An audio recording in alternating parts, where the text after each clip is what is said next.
Hello, my name is Sterling. Sometimes I'm Edward, sometimes I'm Eduardo. I live in Guadalajara. I am involved in a property management and property sales business here. That's why sometimes I have three different names. It depends on who I'm talking to. People can't say Sterling.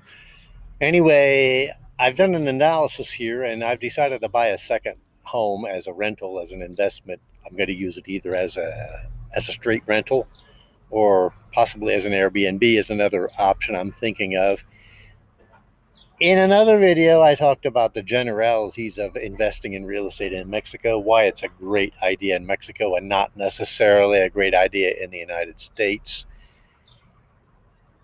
And so, in the process of this decision to plan for the long run, I had to make some decisions because what I did was recently I bought my own house that I'm living in, and I've spent all my money on that house, which is great. It's sitting there, appreciating in value. That's all great, but its cash value is not available to me. So I decided, well, if I'm going to buy another house, I need to get to it, get started as fast as possible, because my objective is to create some passive income over the long term, and the long term can come sneak up on you really fast. So I don't have enough money left to straight out buy another house.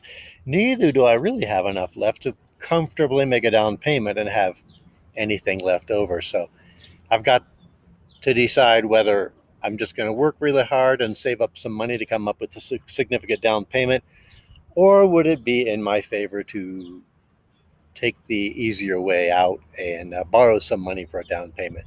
So I did some detailed analyses, and it's in a link which I'm going to give in the description below if you want to read the details, because borrowing might be an option for someone else. It wasn't for me. It just doesn't seem so secure. My objective is to create passive income that's going to supplement my Social Security income. All I have is Social Security income right now. I don't feel really comfortable about that. Although I know it's going to be alive, and I'm going to keep continuing to get my cost of living increases, et cetera, et cetera.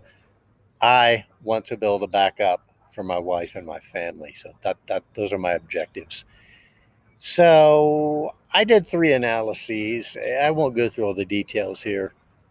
In the first one, I considered borrowing like a 30% down payment, which means I'm going to pay interest on the mortgage and interest on borrowing that. In the second analysis, I decided I'm just going to work hard, save the money, come up with a 30% down payment. And then the third analysis, I thought, well, maybe I don't have that long. Maybe I need to take advantage of things sooner. Maybe I can get by with a 10% down payment, depending on what are the economic conditions at the time I have the funds. So I have these three analyses to look at. And if you want to look at them in detail, I put a link to them in the description below. But the only thing I want to say in this video about it is that when you buy a house to use as a rental, one of the immediate disadvantages in the short run is that you can't collect quite as much rent by the market rent values as your mortgage payment is going to be. This is one of the incentives for coming up with a larger down payment. On the other hand, if you're going to use it as a rental house, the rental rates do increase like 5 to 10% every year, while your mortgage remains fixed.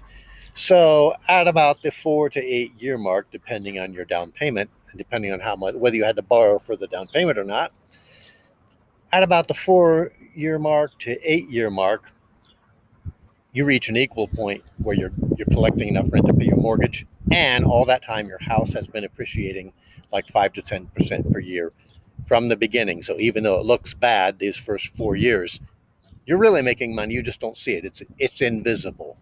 But over the long run, it's very significant. After 15 years, a house that costs 1,000,000 pesos is going to be worth 2.5 million pesos. After 20 years, it's going to be worth over 3 million pesos. So those are all things to take into account. And the bottom line I came up with is that no matter which method I pick, I can choose a method that's going to generate me an income of somewhere around 30,000 pesos per month 20 years from now. Now, taking inflation into account, of course, 30,000 pesos 20 years from now is not going to buy what it would today. It would take about 30,000 pesos in 20 years would be like 13,000 pesos today. So if I were to buy two of these houses, I could come up with an income which just about doubles my present Social Security income. So if you take a Social Security income increases into account and the fact that I'm building this passive income completely separate and independent of that, things could look pretty good in 15 to 20 years. There are other factors you can take advantage of. You want to, like, for instance, right now would be a great time to buy because the peso is looking very weak and the dollar is looking very strong. Like, we jumped up to a 25 peso to a dollar rate here about a month ago, and it's gently creeping back down. Whereas for the last year and a half here, we were down at 18 and a half, 19 and a half pesos to the dollar. Suddenly, I got more income because my income is in dollars. So, the same thing goes for buying a house. If you want to buy a house, you can buy for a lot less dollars, same number of pesos, but a lot less dollars right now. And down the road, if you just choose to sell it, you sell it to a person with dollars, you see a greater increase than if you're just remaining in this market here in Mexico. Anyway, the bottom line is, after that's not the only bottom line. The main bottom line, the primary point that I want to make about this is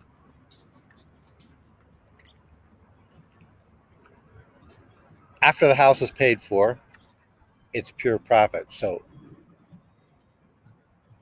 you've got yourself a passive income after you've paid for the house. If you make an investment, it will result in an income in the future. If you just sit back and you're afraid and you don't make an investment, it results in no improvement in your income. And the thing is, I'm sitting here um, depending on my Social Security, wondering whether it's going to be adequate in a few years. And I don't know what's going to happen with the exchange rates, et cetera, et cetera. So I'm also doing everything I can to build myself a peso-based retirement income. I don't know. I don't know what the value of my Social Security might be 20 years from now. It depends on what happens between the two currencies. Anyway, if you make an investment, you'll make money. If you don't, you won't. So I just have to ask myself, how much am I willing to sacrifice now in order to set up a secure financial future for my wife and my family? And that's kind of what my decision is going to be based on. But right now, I'm working on saving up money to do this. Don't forget to like this video. Don't forget to subscribe to my channel. Take a look at the article I wrote, which is in a post in my website, which I'm putting a link to in the description underneath the video. And thanks for following me. Thanks for watching. And I'm going to see you all in my next video. Bye.